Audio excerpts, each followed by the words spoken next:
ये कहानी सालों पहले की है। एक गांव में 5 बौने रहते थे। पांचों बौनों के पास बहुत सारी जादुई शक्तियाँ थी।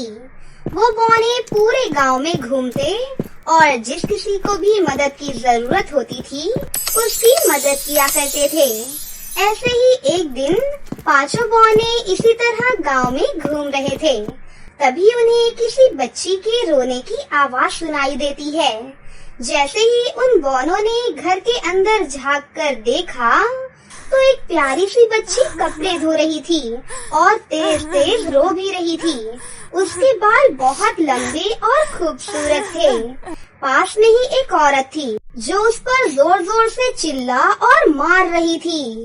कोई जरूरत नहीं तुम्हें पढ़ने की, कोई जरूरत नहीं है तुम्हें होमवर्क वगैरह करने की। जल्दी से कपड़े धो, उसके बाद फिर तुम्हें बर्तन भी साफ करने हैं। और देख रही है घर कितना गंदा है, इस घर को भी साफ करना है।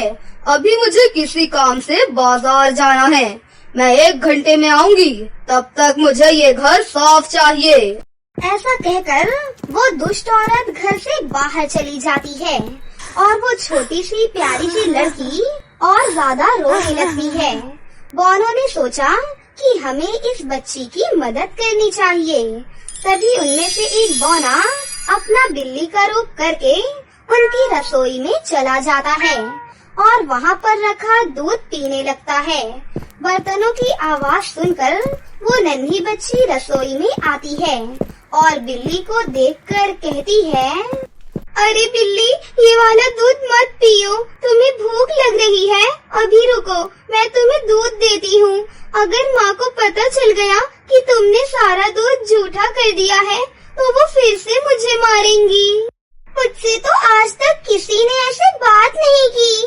म्याऊं, हर कोई मुझे मार मार कर भगा देता है। म्याऊं, तुम बहुत नेक दिल की लड़की हो, लेकिन तुम रो क्यों रही हो? म्याऊं, अरे तुम तो एक बिल्ली हो, तो तुम बोल कैसे सकती हो?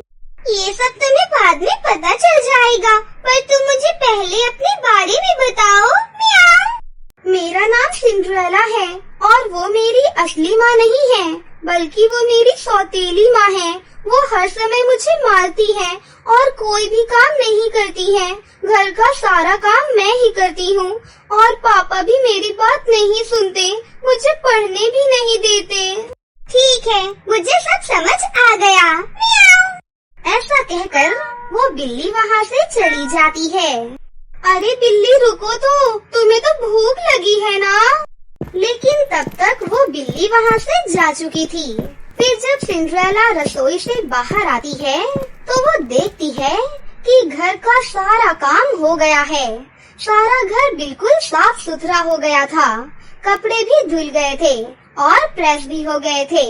सिंड्रेला ये सब देखकर बहुत हैरान थी कि तभी उसकी सौतेली माँ वापस आ जाती है। अरे सिंड्रेला, तूने इतनी जल्दी इतना सारा काम कैसे कर दिया?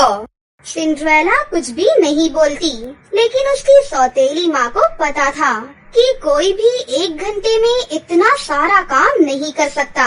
अगले दिन सौतेली माँ ने पूरे घर को गंदा कर दिया और सिंड्रेला को बहुत सारा काम करने के लिए बोलने लगी।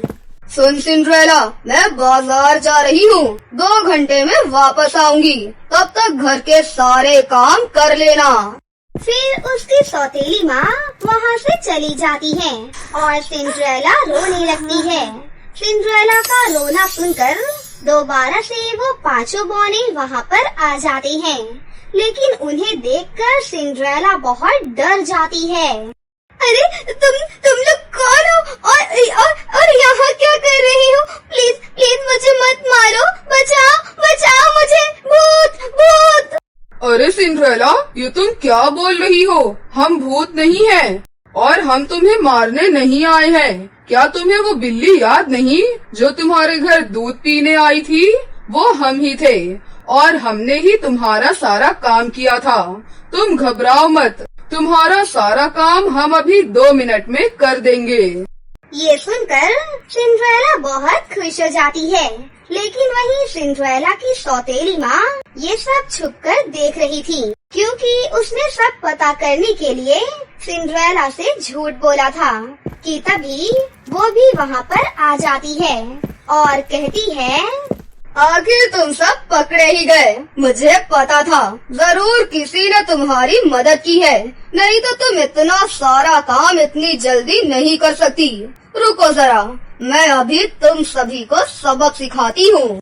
जैसे ही सिंड्रेला की सौतेली माँ उन बौनों को पकड़ने जाती है, वैसे ही वो बौने वहाँ से गायब हो जाते हैं। इससे उसकी सौतेली माँ को और ज्यादा गुस्सा आ जाता है और वो सिंड्रेला को ही पकड़कर मारने लगती है। तुम्हारी इतनी हिम्मत कि तुम किसी अजनबी को घर में बुलाती हो, किसी और से घर का सारा काम करवाती हो। नहीं माँ, मैंने उन्हें नहीं बुलाया था, वो तो हमेशा ही सभी लोगों की मदद करती है। सिंड्रेला रोती जा रही थी, लेकिन सौतेली माँ लगातार उसे मार ही रही थी। इतने में सिंड्रेला के पापा भी वहाँ पर आ जाते हैं। तभी उन्हें किसी के रोने और मारपीट की आवाज सुनाई देती है। वो जैसे ही किचन में जाते हैं तो सिंड्रेला की सौतेली माँ को सिंड्रेला को मारते हुए देखते हैं, तो वो दौड़ते हुए वहाँ पर आ जाते हैं और सिंड्रेला की सौतेली माँ का हाथ पकड़ लेते हैं और कहते हैं, तुम्हारी इतनी हिम्मत कि तुम मेरी बेटी को मारती हो। मैंने तुम पर भरोसा किया, निकल जाओ मेरे घर से अभी के अभी। इस घर में अब सिर्फ मैं और सिंड्रेला ही रहेंगे। तभी सौतेली माँ को अपनी गलती समझ आ गई थी और वो उन दोनों से माफी मांगने लगती है। मुझे माफ कर दो, आगे से मैं सिंड्रेला के साथ ऐसा सौतेला व्यवहार बिल्कुल भी नहीं करूँगी। पता नहीं मुझे क्या हो गया था कि मैं अपनी फूल सी बच्ची को इतना परेशान करने लगी थी। मुझे माफ कर दो। उसके बाद सिंड्रेला के पापा उसकी माँ को माफ कर देते हैं। ठीक है अवंतिका, मैं तुम्हें इस बार माफ कर रहा हूँ, लेकिन आइंदा से ऐसा कभी नहीं होना चाहिए। ठीक है जी, मैं आपसे वादा करती हूँ कि आइंदा से मैं अपनी बच्ची पर कभी भी हाथ नहीं उठाऊंगी। फिर वो तीनों बहुत ही प्यार से रहने लगते हैं और उस दिन से सिंड्रेला की माँ सिंड्रेला को कभी भी तंग नहीं करती। और वैसे भी अब सिंड्रेला की मदद करने के लिए उसके पास 5 बौने थे। वो 5 बौने सिंड्रेला के बहुत अच्छे दोस्त बन जाते हैं और सिंड्रेला को जो भी चाहिए होता था उसे वो अपने जादू से सब कुछ दे देते थे। फिर उस दिन के बाद से सिंड्रेला अपने 5 बौने दोस्तों के साथ हंसी खुशी से अपनी जिंदगी जीने लगती है। बहुत समय पहले की बात है, वीरापुर नाम का एक गांव हुआ करता था। उस गांव में मीनाक्षी और विकास नाम के 2 पति पत्नी हंसी खुशी से रहते थे। मीनाक्षी माँ बनने वाली थी। इस बात से वो दोनों बहुत खुश थे।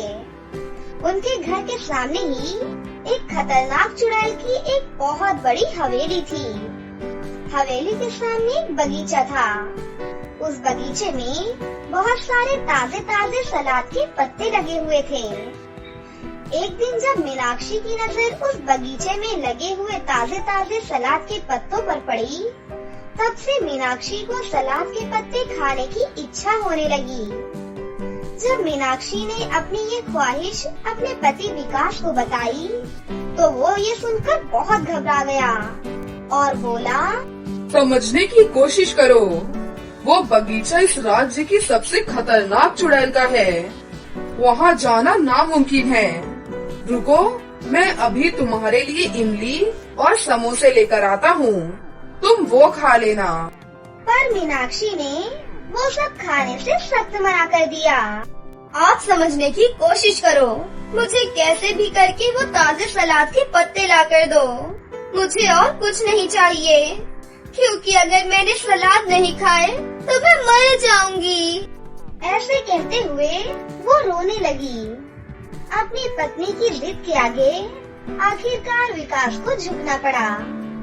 फिर वो उस चुड़ैल के पास गया और थोड़े से सलाद के पत्ते देने को कहा, पर चुड़ैल ने उसकी एक ना सुनी और उसे वहाँ से निकल जाने के लिए कहा। चुड़ैल के मना करने पर अपनी पत्नी के लिए विकास ने सलाद के पत्ते चुराने का फैसला किया। फिर रात के अंधेरे में वो चुड़ैल के बगीचे में घुस गया और ढेर सारे सलाद के पत्ते चुरा लिए। देखो, मैं तुम्हारे लिए ढेर सारे सलाद के पत्ते लेकर आया हूँ। मीनाक्षी ने बड़े चाव से सलाद के पत्तों की सलाद बनाकर खाई, लेकिन उसका उतने से मन नहीं भरा, तो उसने और सलाद के पत्ते लाने को कहा।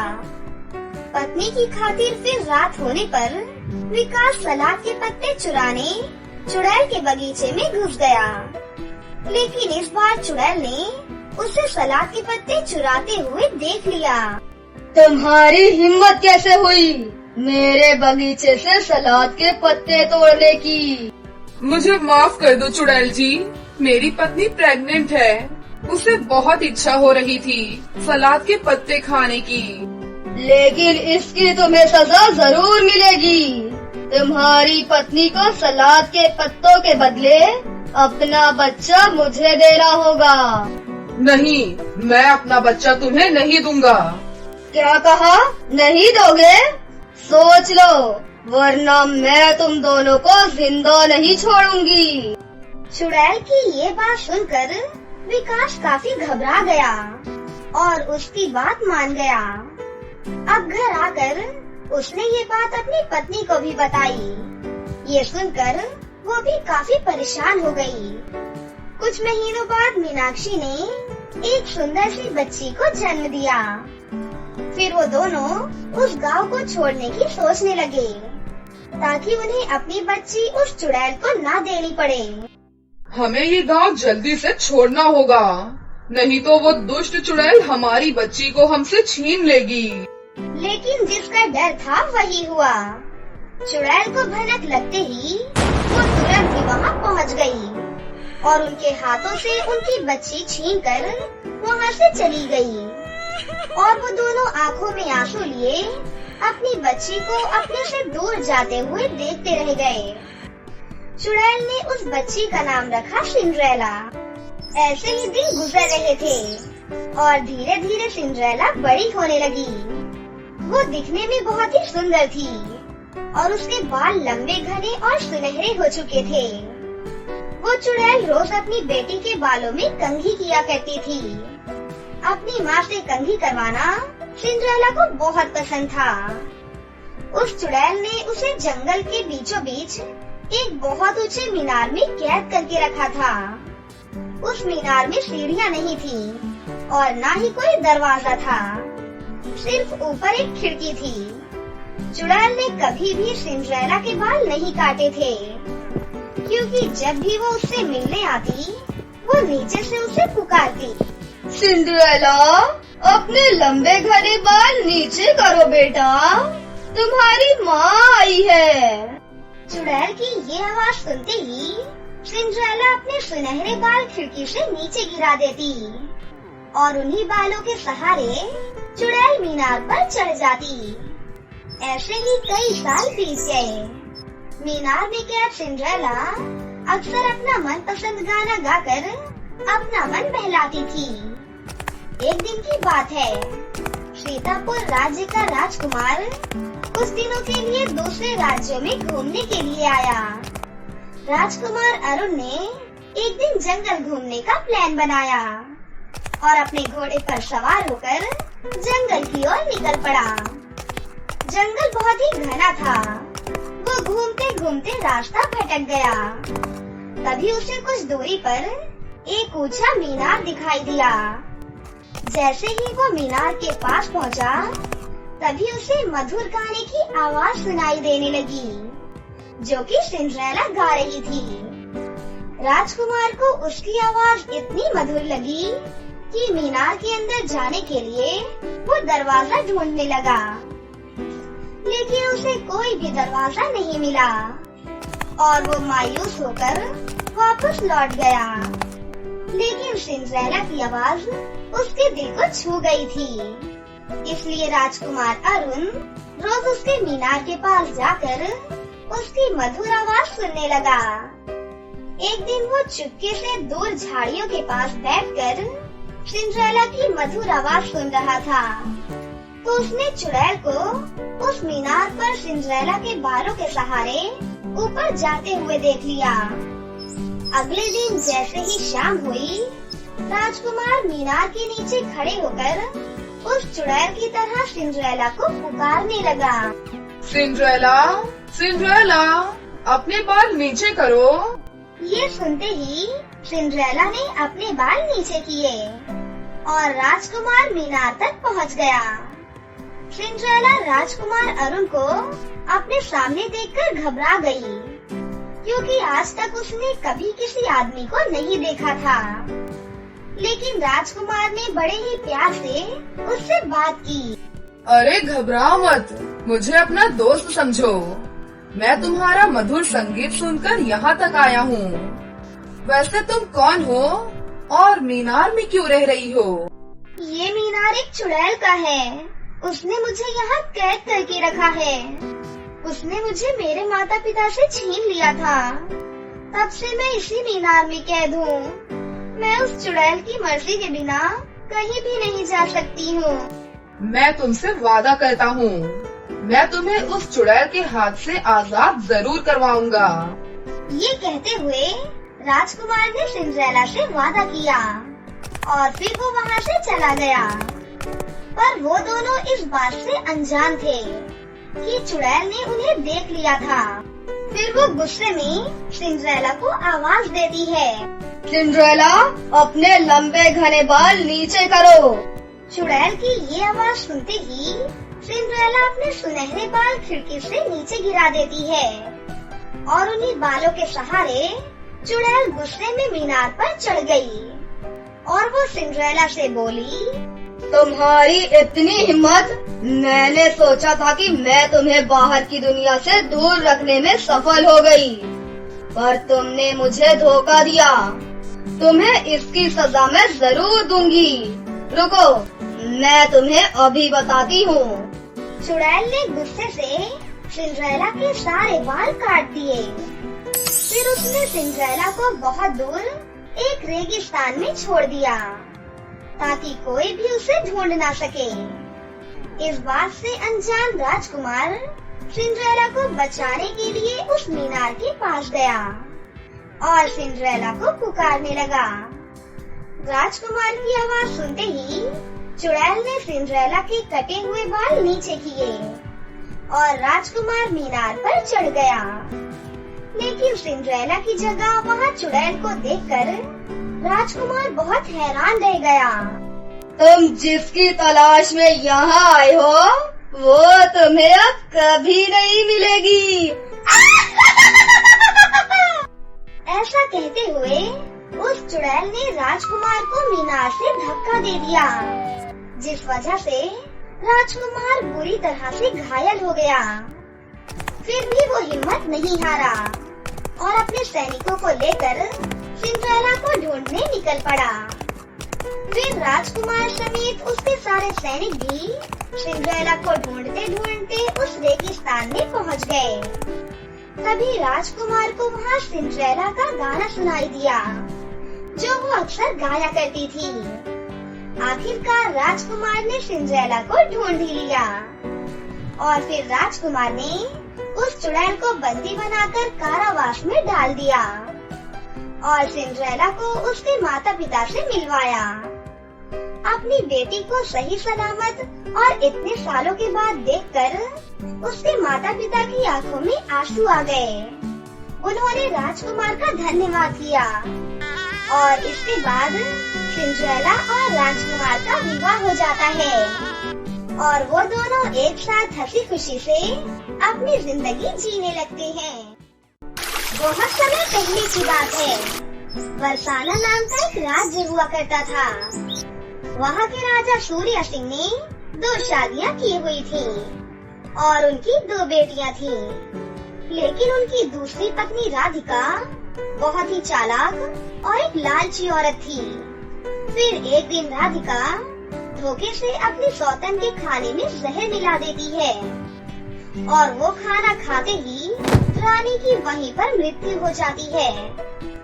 दूसरी तरफ राज्य के वैद्य को लालच देने के लिए सोने के सिक्के देकर चालाकी से राधिका उसे अपनी तरफ कर लेती है और फिर राज्य का वैद्य राजा से झूठ कह देता है कि उनकी पत्नी की मौत एक खतरनाक बीमारी के कारण हुई है।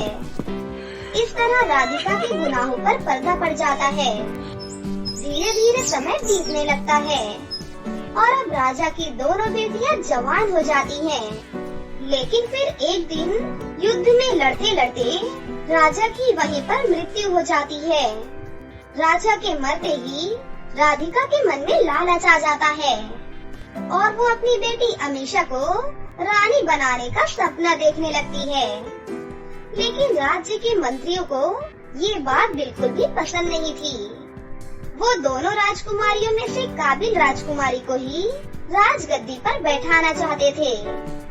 जब ये बात राधिका को पता चली तो वो गुस्से से आग बगोला हो गई। चाहे कुछ भी हो जाए, मैं अपनी बेटी अमीषा को इस राज्य की रानी बनाकर ही रहूंगी। लेकिन सबसे पहले मुझे राजकुमारी नायरा को रास्ते से हटाना होगा। फिर एक दिन राधिका चाय में जहर मिलाकर राजकुमारी नायरा के पास ले जाती है। आज मेरा जन्मदिन है, इसीलिए इस खास मौके पर मैंने तुम्हारे लिए ये खास चाय बनाई है। अरे वाह, ये चाय तो बहुत खुशबूदार है। राधिका माँ, ऐसी चाय आज से पहले मैंने कभी भी नहीं देखी। ये एक बहुत ही खास चाय है जो सिर्फ राजघराने के लोगों के लिए ही बनाई जाती है। इसे मैंने बहुत दूर से मंगवाया है। इतना कहकर राधिका चाय के गिलास बेड पर रखकर वहाँ से चली जाती है। फिर थोड़ी ही देर के बाद राजकुमारी नायरा वो चाय पी लेती है। लेकिन चाय पीते ही उसे उल्टियाँ होने लग जाती हैं, जिस वजह से जहर उसके शरीर से बाहर निकल जाता है और उसकी जान बच जाती है। अपनी चाल को नाकामयाब होता देखकर राधिका बहुत नाराज हो जाती है। लगता है इस नायरा की बच्ची को खत्म करने के लिए मुझे कोई और तरीका अपनाना पड़ेगा। माँ, तुम ये काम मुझे सौंप दो। मैं एक जादूगर को जानती हूँ जो काला जादू करने में माहिर है। मैं इस नायरा को चूहिया बनाकर अपने पिंजरे में कैद कर लूंगी। उसके बाद इस नायरा के बारे में किसी को भी पता नहीं चलेगा। ये सुनकर राधिका बहुत ही खुश हो जाती है। फिर अगले दिन दोनों माँ बेटी राजकुमारी नायरा को बहला फुसलाकर पास के एक खतरनाक जंगल की ओर ले जाती हैं। राधिका माँ, आप मुझे ये कहाँ लेकर आ गई हैं? ये जगह तो बहुत ही वीरान और डरावनी लग रही है। मुझे बहुत डर लग रहा है यहाँ पर। अरे बेटा, डरो मत, बस थोड़ी दूर और यहाँ पर हमारे कुल देवता का एक बहुत ही पुराना मंदिर है। उनके दर्शन करके हम लोग वापस चले जाएंगे। लेकिन थोड़ी ही दूर जाते ही उनके सामने शेरा जादूगर आ जाता है और शेरा जादूगर राजकुमारी नायरा को अपने जादू से रस्सियों से बांधकर उसे अपनी गुफा में लेकर जाने लगता है। शेरू, अब इस नायरा की बच्ची को जल्दी से चूहिया बनाकर इससे पिंजरे में बंद कर दो। नहीं नहीं, इस लड़की को जिंदा रखना खतरे से खाली नहीं है। मैं तो कहती हूँ कि इसे चूहिया बनाकर बिल्ली को खिला देना चाहिए। हाँ, ये बिल्कुल ठीक रहेगा। इससे इसकी कहानी भी हमेशा हमेशा के लिए खत्म हो जाएगी। आप दोनों मुझे जान से क्यों मारना चाहती हो?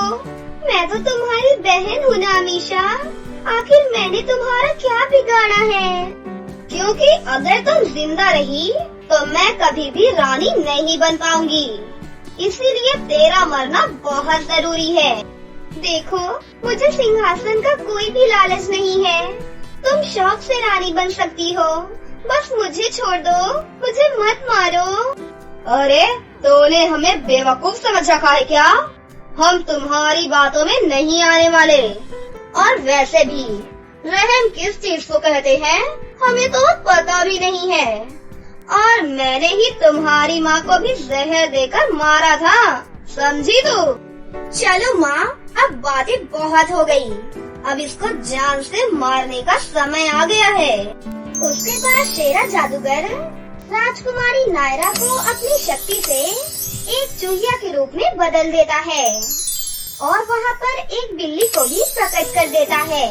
चल बिल्ली, जल्दी से इस चुहिया को खाकर इसका काम तमाम कर दे। बिल्ली जैसे ही नायरा को खाने के लिए आगे बढ़ती है कि तभी वहाँ पर पड़ोसी राज्य का एक राजकुमार पहुँच जाता है, जो कि गुफा के बाहर से सब कुछ देख रहा था और वो अपनी तलवार से बिल्ली की गर्दन काट देता है। मैं यहाँ पर शिकार करने आया था। अच्छा हुआ कि मैंने ये सब कुछ देख लिया। चल अब जल्दी से इस राजकुमारी को वापस इंसान के रूप में बना दे, वरना मैं अपनी तलवार से तेरी भी गर्दन काटकर अलग कर दूंगा। राजकुमार की धमकी सुनकर शेरा जादूगर घबरा जाता है और वो राजकुमारी नायरा को फिर से इंसान बना देता है।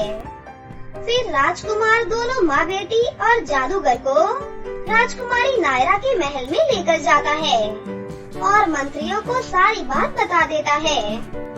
फिर वो लोग दोनों माँ बेटी और उस जादूगर को महल के तहखाने में कैद कर देते हैं। ऐसे ही समय बीतने लगता है और राजकुमारी नायरा और राजकुमार बहुत ही अच्छे दोस्त बन जाते हैं। फिर उन दोनों को एक दूसरे से प्यार हो जाता है। उसके बाद वो दोनों शादी कर लेते हैं और राजकुमारी नायरा और राजकुमार को राजगद्दी पर बैठा दिया जाता है। इस तरह सब कुछ ठीक हो जाता है और वो दोनों राजा रानी बनकर हंसी खुशी जीने लगते हैं। शिवनगर में पिंकी और माही नाम की दो बहनें रहती थीं। दोनों बहनों के आपस में बहुत ज्यादा प्यार था। पिंकी और माही का इस दुनिया में कोई भी नहीं था। एक बूढ़ी माँ थी, लेकिन अब वो भी इस दुनिया में नहीं रही।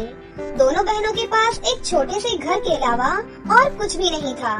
एक दिन की बात है, उनके घर रामधुन्नी सेठ आया और बोला, सुनो लड़की, तुम्हारी माँ ने मुझसे पैसे उधार लिए थे, वो तो बिना कर्ज चुकाए ऊपर चली गयी।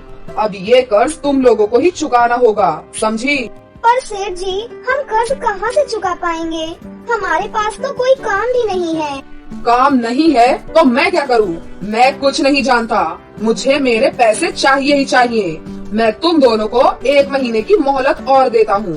अगर तुमने मेरे पैसे नहीं चुकाए तो फिर ये घर खाली कर देना, समझ गई ना? इतना बोलकर सेठ वहाँ से चला जाता है। दीदी, अब क्या होगा?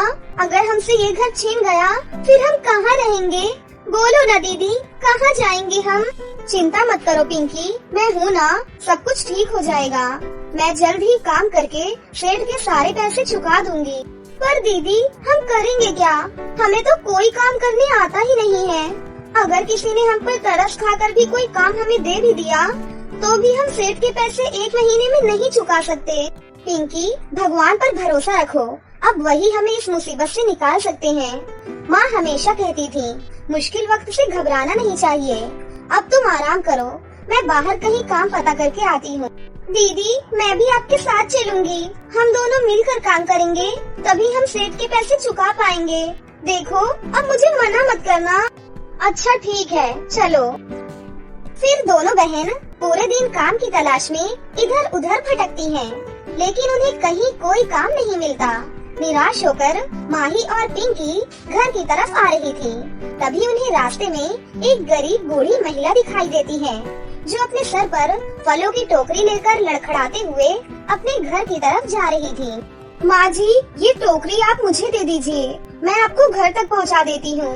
ये टोकरी तो काफी भारी लग रही है, पर हम गरीब की भूख से ज्यादा भारी नहीं है। बेटी, मेरा तो रोज का यही काम है। आज फल ज्यादा नहीं बिके, इस वजह से ये टोकरी ज्यादा भारी हो गई है। कोई बात नहीं माँ जी, हम आपको आपके घर तक छोड़ देते हैं। लाइए, ये टोकरी हमें दे दीजिए। और फिर इस तरह माही और पिंकी ने मिलकर उस अम्मा को घर तक छोड़ दिया।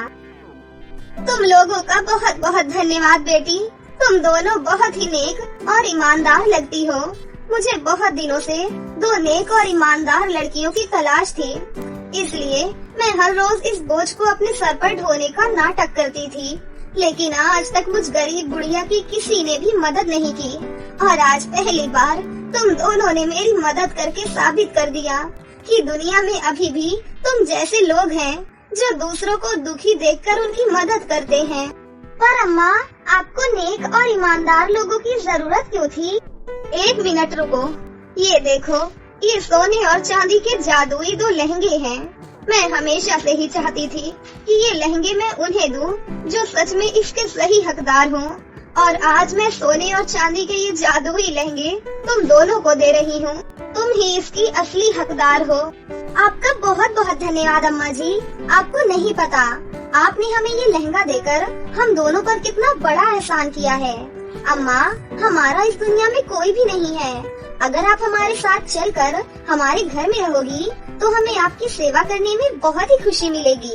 हाँ अम्मा, आपने हमारी इतनी मदद की है तो आपको अब हमारी बात माननी ही होगी। चलिए ना अम्मा जी।